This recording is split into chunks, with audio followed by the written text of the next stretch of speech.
히브리서 9장 1절로부터 14절까지 말씀입니다.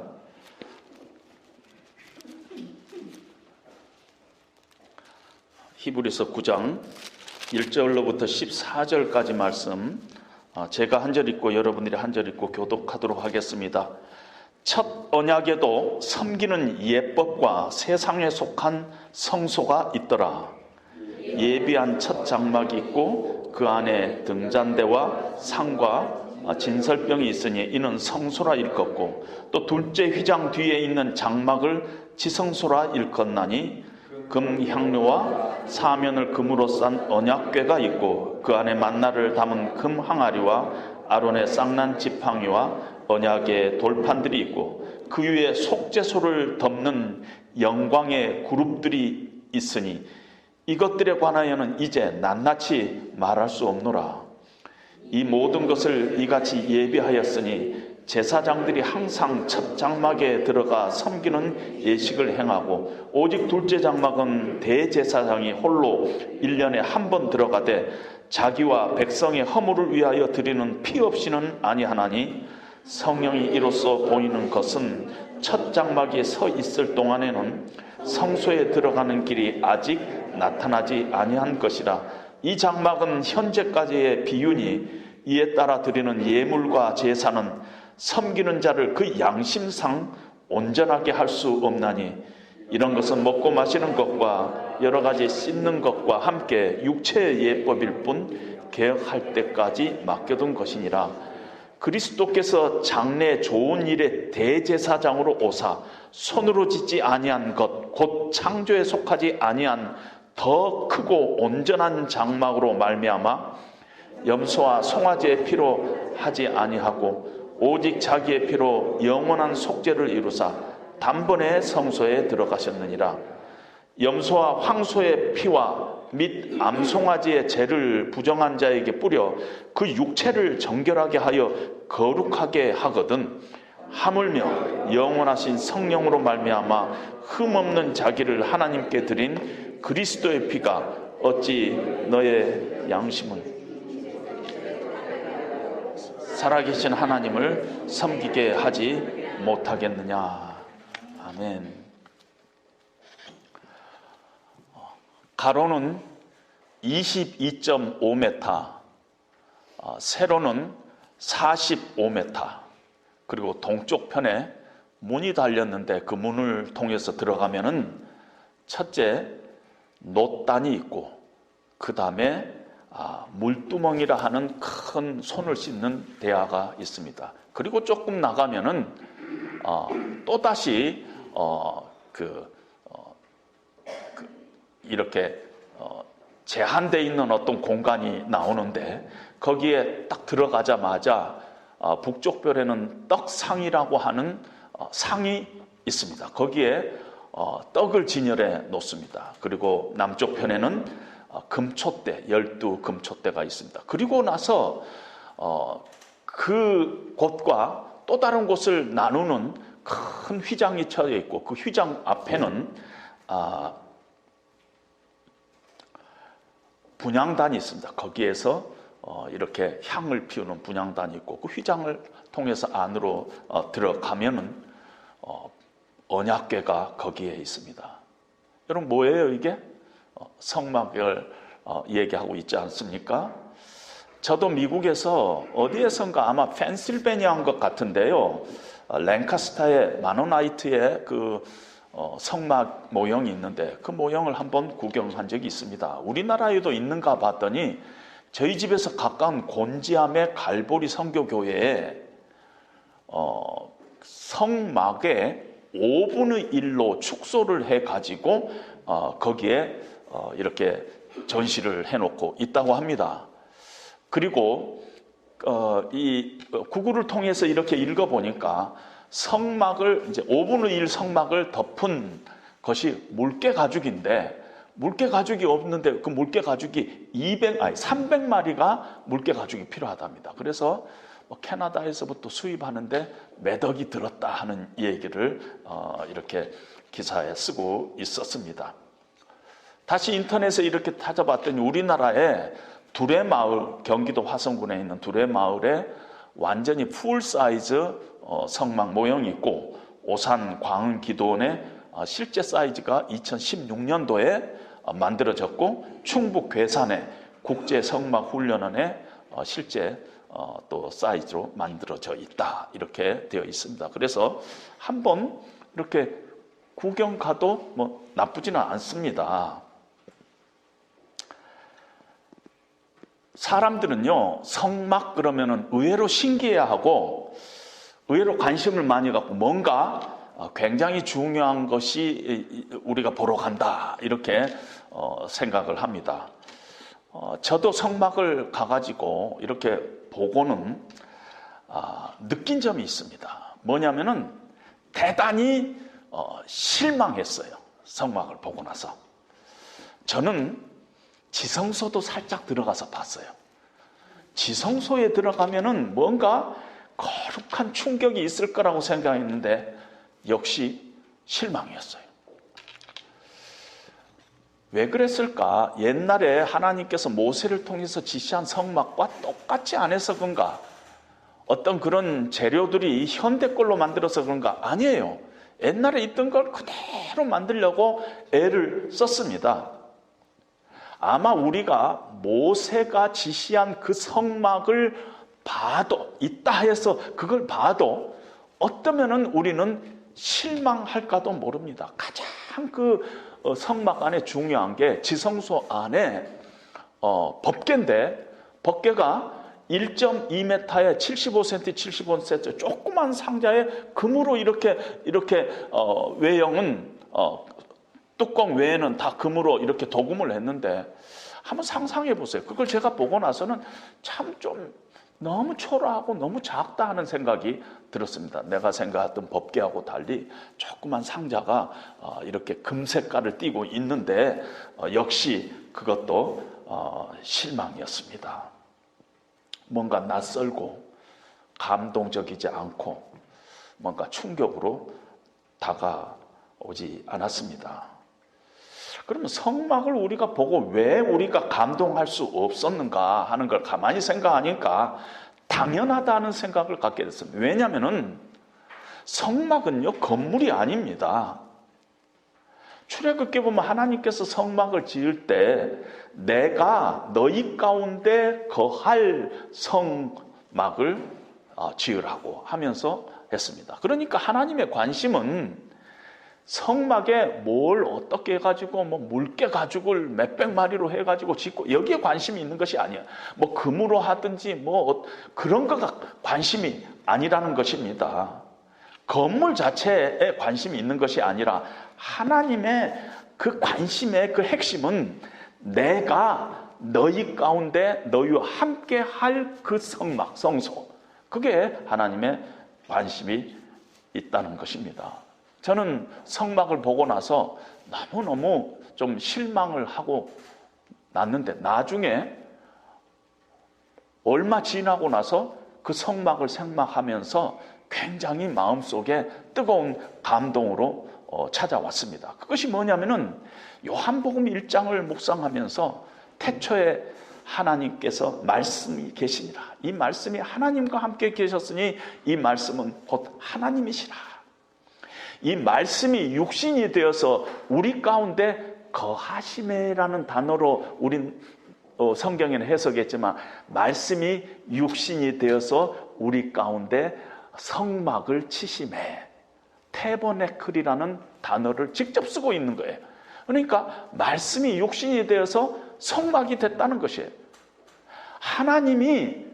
하나님 자신이 성막이 됐다는 것이에요.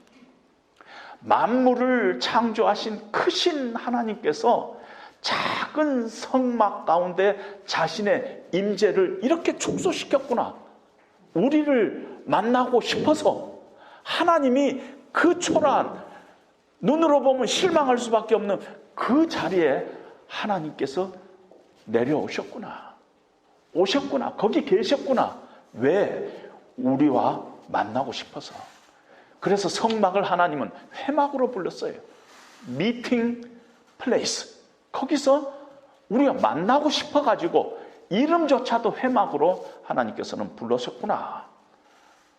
이런 생각을 하니까 하나님이 인간의 육신의 몸을 입고 예수 그리스도를 통해 가지고 이 땅에 내려오신 그 하나님의 인카네이션이 구약에서는 하나님, 크신 하나님이 바로 당신의 임재를 축소해서 성막 안으로 오셨구나 하는 그런 생각을 그때 하게 됐습니다. 따라서 이것이 이제 성막이 나중에는 성전이 되고, 지금은 그 성전이 우리가 교회라, 하나님을 섬기는 하나님의 백성들의 모임 자체가 성전이 된 것이 아닙니까? 이렇게 그것이 성전이냐, 진짜 성소냐 아니냐는 그 가운데 하나님이 계시냐, 하나님이 계시지 않느냐, 이걸로 판단된다는 것입니다. 제가 미국에서 섬길 때, 미국에서는 1년에 한 번씩 야외 예배를 드려요. 이 가을 되면은 이 레이버데이 같은데 이렇게 그 9월 1일 이런 때 야외 예배를 드립니다. 혹은 가을에 단풍이 질 때 적당한 때를 잡아가지고 야외를 드리는데, 어떤 그 성도님은 1년 내내 교회를 빠진 적이 없어요. 그런 성도님 꼭 야외 예배 때만 빠지는 분이 계셨어요. 그래서 제가 한번 물어봤습니다. 왜 집사님은, 지금은 권사님이시면 왜 집사님은 야외 예배 때는 안 나오십니까? 그랬더니 야외 예배도 예배예요? 야외 예배도 예배예요? 하고 물었습니다. 야외 예배는 목사님이 40분 설교하던 게 10분으로 설교하기도 해요. 성가대 없죠, 당연하니. 워십팀 없죠. 뭔가 예배 드리는 옆에 고기 굽고 있죠. 그러니까 예배 같지가 않을 수 있어요. 우리 눈에는 그것이 예배 같지 않을 수 있다는 것입니다. 그러나 나무 밑에서 예배를 드리더라도 그곳에 하나님이 계시면 그곳은 성전이에요. 만약에 수억짜리 파이프 오르간을 갖춰져 있고 200명의 전공자, 성악을 전공한 사람들이 성가대원을 구성하는 그런 교회가 있다 할지라도 그곳에 하나님이 함께 하시지 않으면 그건 성전이 아니에요. 건물이죠. 건물. 상당히 돈 많이 들여서 지은 건물. 이렇게 볼 수밖에 없다는 것입니다. 하나님의 관심은 내가 그 가운데 있느냐 없느냐, 여기에 관심이 있습니다. 그래서 우리가 늘 그런 본질적인 걸 쫓아가야 할 줄로 압니다. 하나님께서 성막을 지을 때 일꾼 2명을 뽑았어요. 부살렐과 오홀리압이라는 일꾼을 뽑아가지고 그들에게 하나님의 신으로 감동을 시켰어요. 성령으로 충만케 했어요. 그래서 그들에게 지시한 대로 그들이 지었습니다. 뿐만 아니라 성막에 필요한 모든 물건들은 각자 가정에서 가져오게 했어요. 부엌에서도 가져오고 안방에서도 가져오고 거실에서도 가져오고 집에 있는 물건들을 자원해 가지고 즐거운 마음으로 다 가져와 가지고 실로 짜고 하나님이 지시한 대로 해 가지고 성막을 만들었습니다. 뿐만 아니라 마지막으로 그렇게 다 만들고 나서 하나님께서 관유로 모든 그 기구 만든 것들의 관유로 부어서 거룩하게 했습니다. 하나님의 신으로 감동된 사람이, 그리고 가정에서부터 가장 아름다운 것들을 백성들이 즐거이 가져와서 냈지만은 하나님께서 마지막으로 관유로 부어서 그 모든 기구들을 거룩하게 했던 것은 그 성전, 성소 자체가 영적인 것이다 하는 것을 우리에게 보여주고 있습니다. 그냥 우리가 생각하는 이 짓고 건물이 이렇고 좋고 이런 것이 아니라 그 안에 하나님이 함께 하시는 거룩한 곳이다 하는 것을 우리에게 보여주고 있습니다. 가정에서 있던 것들을 가져오게 했어요. 어느 것은 거실에서, 어느 것은 안방에서, 어느 것은 내 서재에서 가져오게 했어요. 우리 집이 통째로 성전으로 옮겨가는 것이나 마찬가지입니다. 내 마음, 내 어떤 기도, 내 삶, 내 물질, 내 정성, 내 기도, 이런 것들이 다 모아가지고 성전을 하나님 앞에 바쳐졌다는 것을 우리는 이렇게 상상할 수가 있습니다.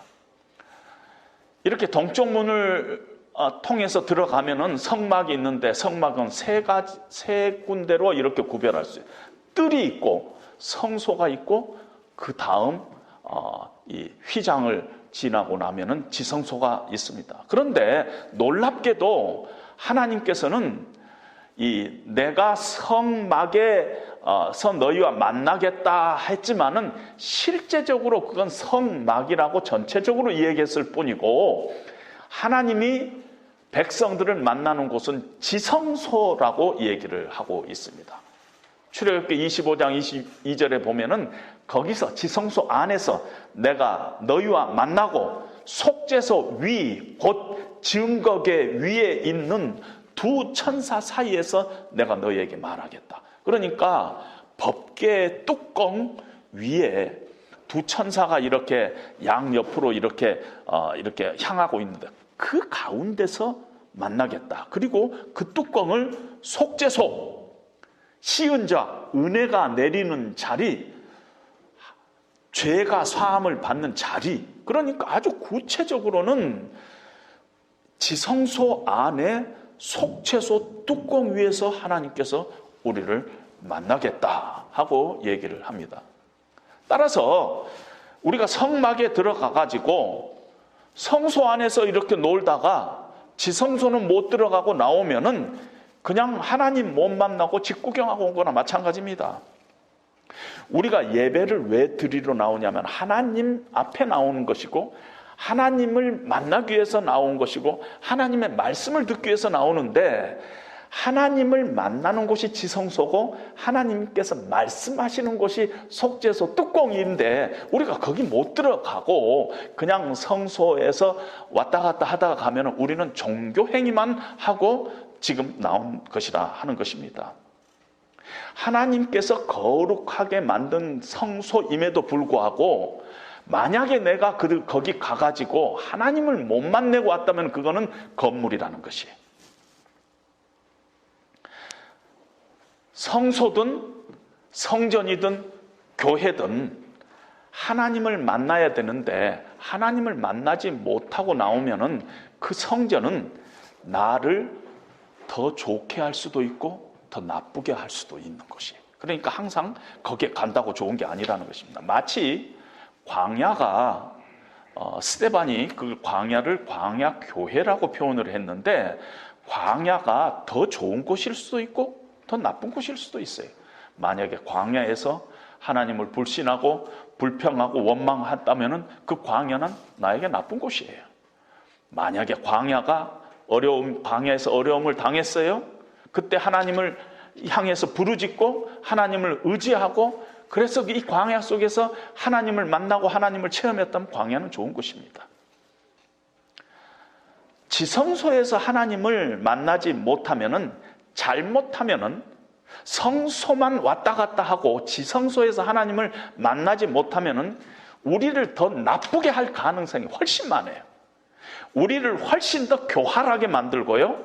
훨씬 더 차갑게 만들고 종교라는 이름으로 꽉 막힌 사람으로 만들고 아주 이중적인 사람으로 만들고 오히려 더 강한 증오심을 가지고 내가 갖고 있는 증오심을 정당화하는 종교인으로 전락할 가능성이 참 많다는 것이에요. 그래서 굉장히 위험한 곳이에요. 어떤 면에서 위험한 곳이에요. 우리가 지금 예배드리는 이 자리는 여기서 하나님 앞에 우리가 하나님을 뵙지 못하면은 그것이 습관화되면은 아주 위험한 곳이 될 수 있다는 것입니다. 성막은 하나님을 만나기 위해서 하나님께서 거기서 우리를 만나기 위해서 만든 것입니다. 그럼 왜 우리가 꼭 하나님을 만나야 돼요? 왜 우리가 하나님을 만나야 돼요? 우리 속에 우리를 불행하게 하는 것이 우리 속에 있어요. 그게 죄예요. 한마디로 표현하면 이 죄를 하나님께서 해결해야만이 너희가 행복해질 수 있다 하는 것을 하나님께서 아시고 그 문제를 해결하기 위해서 하나님이 우리를 만나셨고 만나시자 하는 것입니다. 만약에 우리가요, 내 노력과 내 의지로 내 안에 있는 내 죄를 해결할 수 있다면은, 우리가 교회 다닐 필요가 없죠. 신앙생활 할 필요가 없죠. 만약에 내 힘으로 할 수 있다면은, 내 의지로 할 수 있다면은, 우리가 신앙생활 할 필요가 뭐가 있겠어요? 그런데 우리는요, 존재적으로 내 안에, 내 아주 깊은 내 안에 죄의 메커니즘이 이미 갖고 우리가 태어났어요.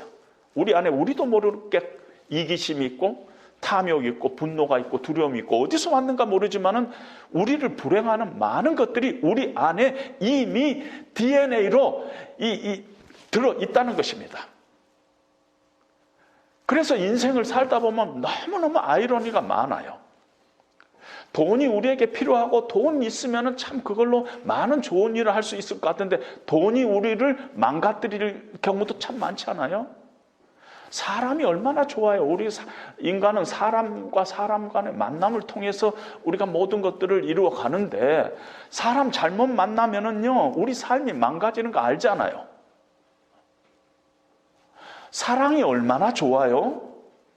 좋아한다는 게 얼마나 좋아요? 근데 우리 안에 죄가 있어가지고 사랑이 우리를 하여금 집착하게 만들고, 그 사랑이 좋은 게 아니라 아픔으로 다가오는 데가 있다는 것이에요. 우리도 모르는 이런 실존적인 우리 안에 아이러니가 있다는 것입니다.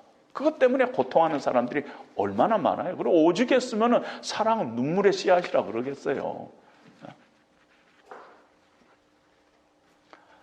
이렇게 내 개인 안에도 내가 어쩔 수 없는 죄의 메커니즘이 있는데, 우리가 둘러보면 우리가 살고 있는 이 사회, 이 세상 밖에도 악의 구조가 그대로 있다는 것입니다. 우리도 모르는 사이에 경쟁하고 비교하고, 그래서 우리가 불행해지잖아요. 근데 그러면 우리는 경쟁하지 않고 비교하지 않고 살 수 있어요?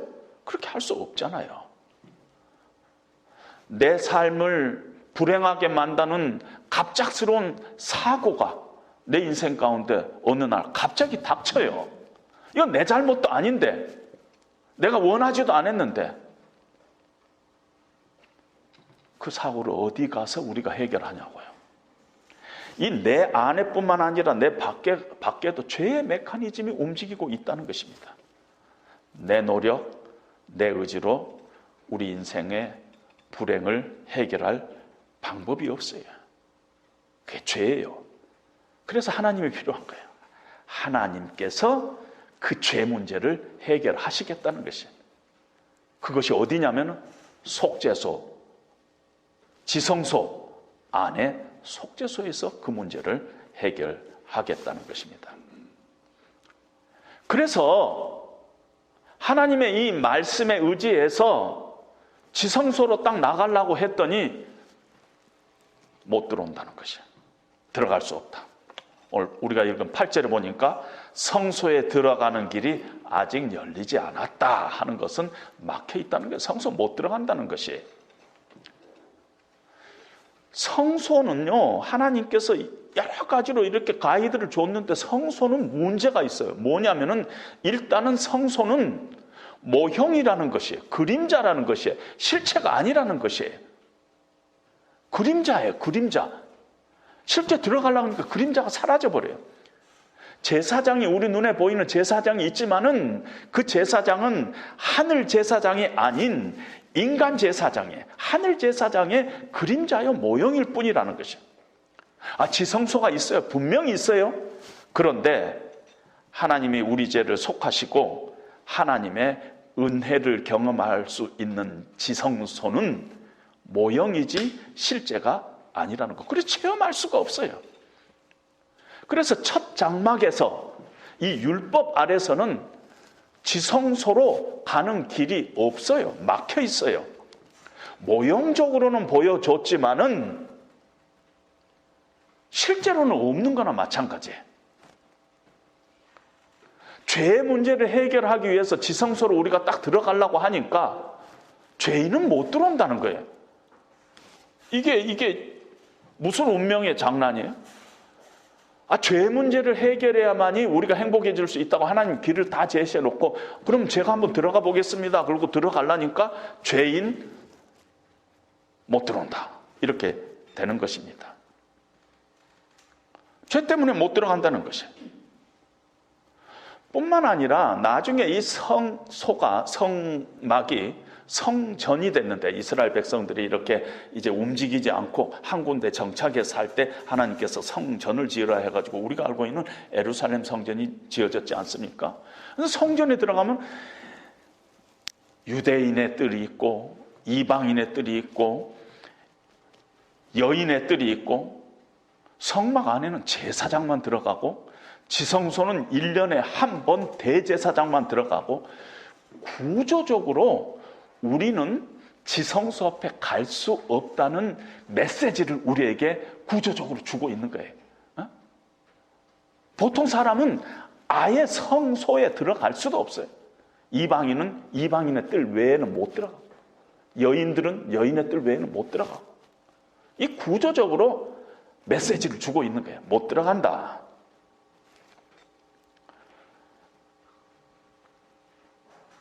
지성소에 1년에 한 번 대제사장 한 사람만 들어갈 수 있는데, 대제사장도 덜덜덜덜 떨면서 들어갔지 않아요? 다리에 방울을 달고 들어갔지 않아요? 혹이나 하나님께서 죽이실까 봐. 이스라엘 전체 한 명 덜덜덜덜 떨면서 들어가는데, 우리는요 택도 없다. 택도 없다. 제가 택도 없다는 말이 좀 이상해가지고 사전을 찾아봤더니요, 네이버 사전을 찾아봤더니 어림 없다에 경상북도 포항 지방의 사투리 이렇게 돼 있어요.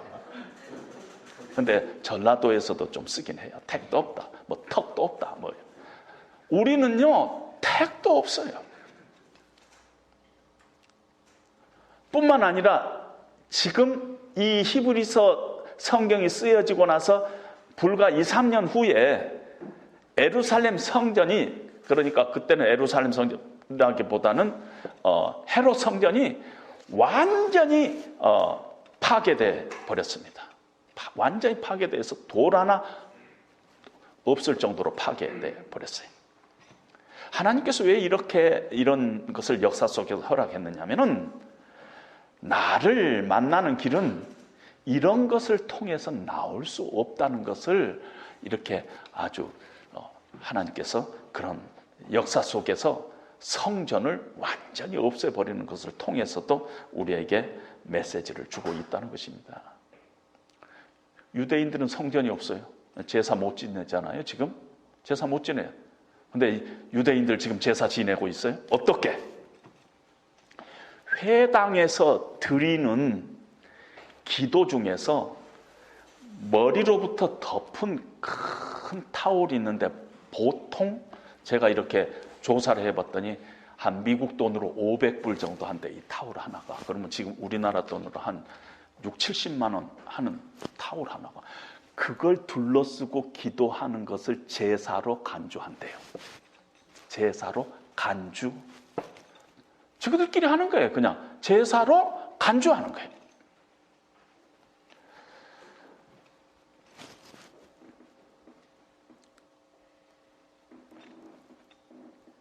뿐만 아니라 오늘 성경에 보면은 이것이 모형이고, 그래서 실제적으로는 존재하지 않지만은 또 하나 가만히 생각해 봐라. 염소와 송아지의 피로서 우리 양심을 깨끗하게 할 수 있겠느냐는 것이에요. 우리 양심을 깨끗하게 할 수 있겠느냐. 염소, 송아지의 피 이렇게 갖다 뿌려가지고 그게 모형이지, 그걸로 이 깨끗하게 할 수 있겠느냐는 것이에요. 양심. 깨끗하게 할 수 없다는 것이에요. 여러분, 근데요, 우리나라 말에는 양심이라는 것이, 양이 뭐냐면은 어질 양, 착할 양, 마음심. 그래가지고 양심 그러면은 되게 좋은 줄 알아요. 그렇지 않아요? 뭐 양심적이다 하면 좋은 줄 아는데, 인간의 지정의가 죄로 완전히 타락됐어요. 칼빈의 말을 빌리면은 전적으로 부패됐어요. Totally depraved 됐어요. 그때 우리 양심도 당연히 죄로 망가져 있어요. 우리 양심이 망가졌습니다.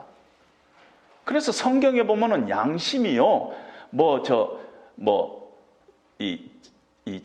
선한 양심이라든지 어진 양심이라 이런 말 쓰지 않고, 양심은 고린도전서 8장에 보면 양심은 약하여지고 더러워졌다고 얘기하고 있어요. 양심이 더러워졌다, contaminated 됐다는 거지. 이게 더러워졌다는 것이에요. 양심이. 뿐만 아니라 디모데전서 4장에 보면은 양심의 화인을 맞았다 그랬어요. 옛날 성경에는 양심의 화인을 맞았다 그랬는데 지금 성경에는 양심이 마비됐다는 것이에요. 화인은 뭐냐면은 대리미로 확 찢어가지고 여기가 아주 굳은 살이 베어가지고 이렇게 아픈 줄 모른다는 거지. 양심이 지금 마비되어 있다는, 우리들의 죄로 물들어 있는 우리는 양심이 지금 마비되어 있다는 거예요. 약해지고 더러워지고 마비되어 있고 그렇다는 것입니다. 이 양심이 깨끗하지 않고 어떻게 하나님 앞에 나갈 수 있겠느냐. 따라서 옛 언약 아래서는, 율법 아래서는 지성소로 들어갈 길이 없다. 그런데 왜 너 지금 다시 유대교로 자꾸 돌아가려 그러느냐. 이 말이 이 안에 포함되어 있는 거예요. 히브리 독자들이 자꾸 기독교를 떠나서 유대교로 다시 go back 하려니까 아니다는 것이에요. 너희들이 붙잡고 있는 그 제사제도 율법 하에서는, 옛 언약 하에서는 하나님 앞에 지성소로 들어갈 길이 없다. 불가능하다 하는 것입니다. 그런데 그거는 개혁할 때까지 맡겨둔 거라는 것이에요. 개혁할 때까지는 없다는 것이에요. 근데 개혁이 일어났어요. 그 개혁이 뭐냐면은 예수님이에요. 예수님께서 오셨어요. 지성소로 들어가는 길이, 유일한 길이 열렸다는 것이에요. 그래서 11절에 보니까 예수 그리스도 우리의 대제사장으로 오사 하늘의 온전한 장막으로 말미암아 염소와 송아지의 피로 하지 아니하고 오직 자기의 피로 영원한 속죄를 이루사 단번에, 처음이자 마지막으로 한 번 딱 단번에 성소에 들어가셨느니라. 염소와 황소의 피와 및 암송아지의 죄를 부정한 자에게 뿌려 그 육체를 의식적으로 정결케도 했는데 하물며 영원하신 성령으로 말미암아 흠없는 자기를 하나님께 드린 그리스도의 피가 어찌 너희 양심을 죽은 행실에서 깨끗하게 하고 살아계신 하나님을 섬기지 못하겠느냐? 어찌 못하겠느냐? 예수 그리스도의 피가 어찌 그 일을 못하겠느냐는 것입니다. 그게 하나님께서 우리에게 지금 확증을 하고 계시는 것입니다. 죽은 행실에서 양심을 깨끗하게 하는 것 갖고는 안 된다는 것입니다. 여러분, 죽은 행실은 뭐냐면요, 양심을 깨끗하게 하려고 하는 행위들이 죽은 행실이라고 해요. 양심을 깨끗하게 하려고. 가만히 생각해 보세요. 우리 양심이 뭔가 꺼리끼면은요, 우리가 그 양심을 좀 깨끗하게 하려고 하는 행위들이 있잖아요.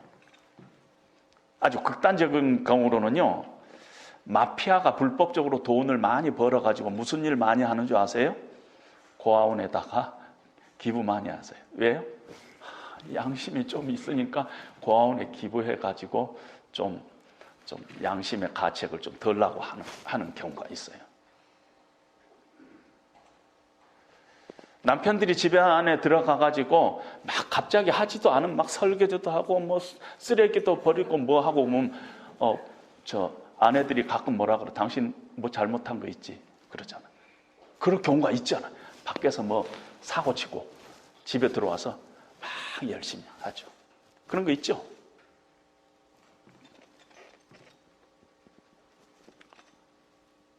신앙생활에도 그렇잖아요. 뭔가 내가 좀 뭐가 우리가 모르는 그런 잘못을 하나님 앞에서 범하고 있어요. 열심히 교회에서 봉사하는 사람들이 있어요. 열심히 봉사하는 것이 나쁜 게 아니라 그래가지고 열심히 봉사한다는 것은, 그런 시스템을 가지고 신앙생활을 한다는 것은 대단히 위험하고 참 안타까운 거라는 것이에요. 우리가 구원에 있어서 이 우리의 행실의 어떤 부분, 죽은 행실을 조금 어떤 식으로든지 잘해가지고 우리 양심을 좀 거리낌 없이 해갖고 하나님 앞에 나오려고 하는 것은 그건 말이 안 되는 얘기야.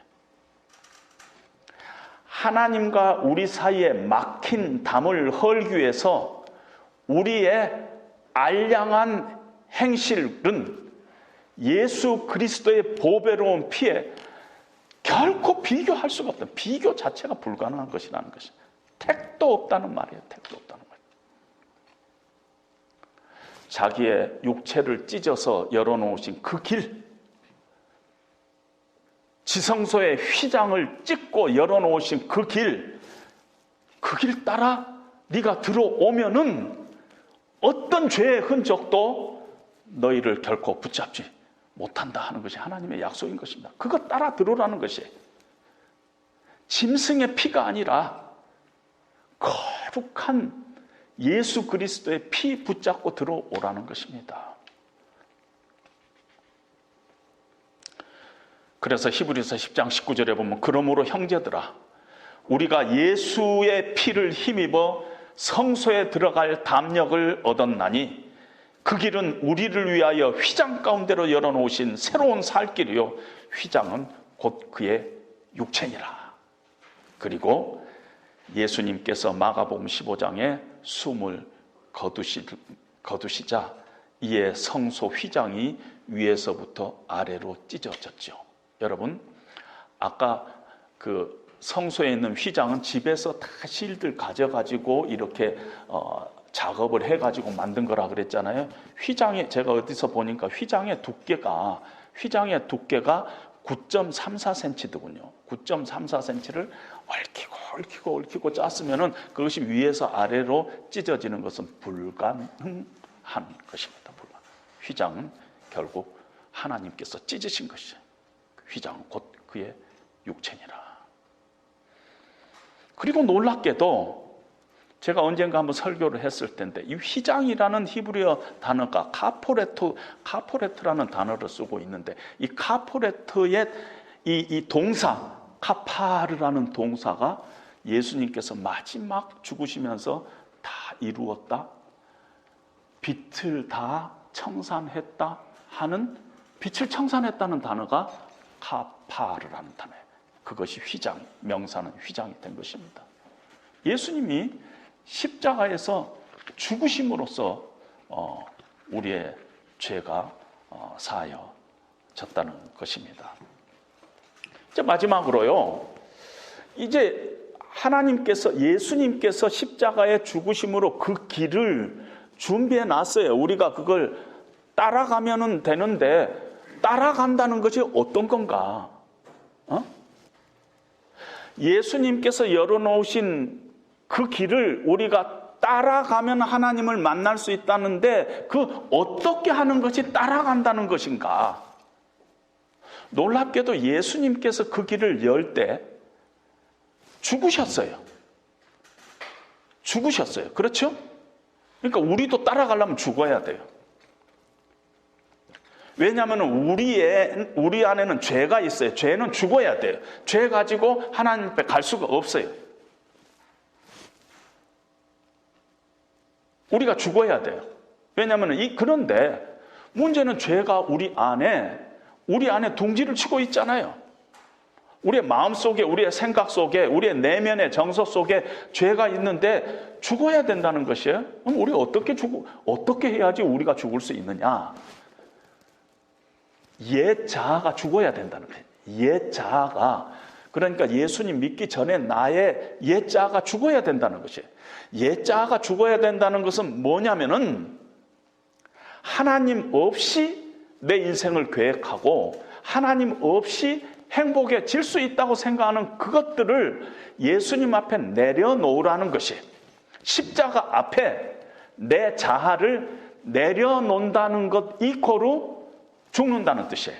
그러니까 내가 그냥 내 마음속에 있는 죄를 다 죽이고 나서 쫓아가는 것이 아니라 예수님 그 길을 쫓아가는데 나는 어떻게 쫓아가느냐면 나의 옛 자아를 십자가 앞에 내려놓고 쫓아가는 것입니다. 내가 그리스도와 함께 십자가에 못 박혔나니 이제는 내가 산 것이 아니요 내 안에 그리스도께서 사신 것이라.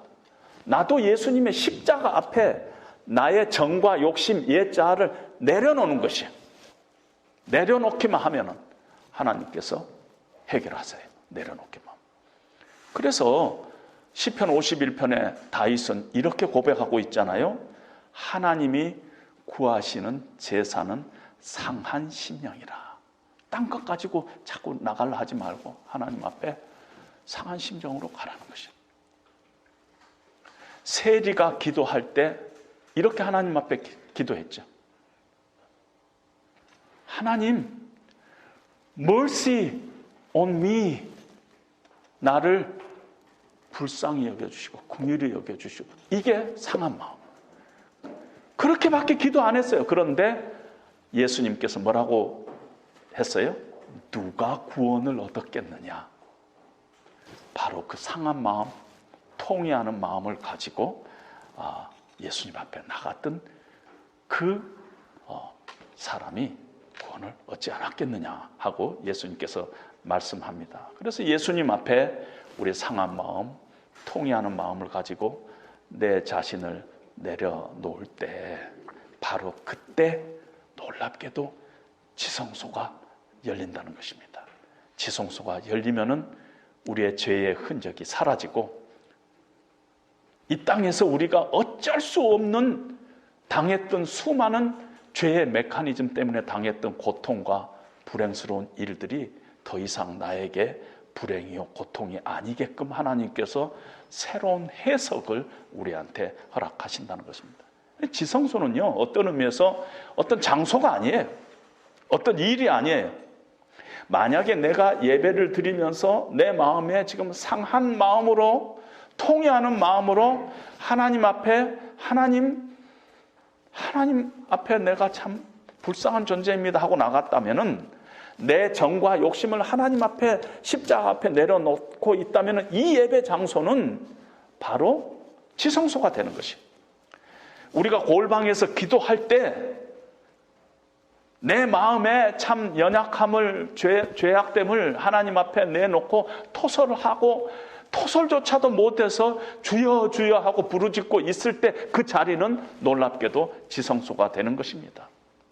우리가 살면서 사람을 만나면서 원망스럽고 분노가 생기고 또 자존심 상한 일들이 생길 때가 있잖아요. 그럴 때 그 모든 것 가지고 주님 앞에 내려놓으면 그 자리는 바로 지성소가 되는 것입니다. 지성소의 신비가 그런 것입니다. 지성소가 우리 안에서 열리면은 어떤 일이 발생하냐면은 이 땅이 아니라 저 땅이 보여요. 그리고 자꾸 믿음으로 생각이 되는 것이에요. 믿음의 세계가 자꾸 보이는 것입니다. 하늘 성소가 보이고 손으로 짓지 않는 장막에서 우리를 위해서 중보하시는 예수님이 보이는 것이에요. 그분이 보이는 것이에요. 그래서 그때 하나님이 주시는 그 은혜를 가지고 은혜를 붙잡고 사는 것이에요. 이 땅에서 천국 백성으로 살아가는 능력이 어디서 생기냐면은 지성소에서부터 생기는 것입니다. 그래서 우리는 늘 지성소를 우리가 사모하면서 하늘 지성소 안에서 대제사장인 예수 그리스도를 우리가 늘 바라보면서 신앙생활 해야 된다는 것입니다. 제가 9장을 이렇게 준비하다 보니까 8장하고 내용이 뭐 별로 차이가 난 것 같지도 않고 그래갖고 쓱 스킵을 하려고 그랬어요. 아, 이거 빼자. 지난번하고 뭐 특별히 다를 건 뭐가 있느냐 했는데, 어느 젊은 신학자가 쓴 책을 딱 이렇게 읽다가 어느 한 귀절을 접하게 됐어요. 가끔 히브리서를 설교할 때 똑같은 얘기가 자주 나오니까 스킵하고 싶은 생각이 들 때가 있다. 그런데 성령께서는 매 페이지마다, 매 절마다 예수 그리스도가 대제사장이신 예수 그리스도를 계속 증거하고 있기 때문에 피할 방법이 없다. 그러니까 함부로 스킵하지 말고 있는 대로 설교해라. 그래가지고 제가 할 수 없이 9장을 가지고 설교할 수밖에 없었습니다. 지성소. 그 지성소를 늘 여러분들의 신앙 가운데 사모하시기를 바랍니다. 그런 은혜가 여러분들에게 함께 하시기를 주님의 이름으로 다시 축원드립니다. 오늘 아침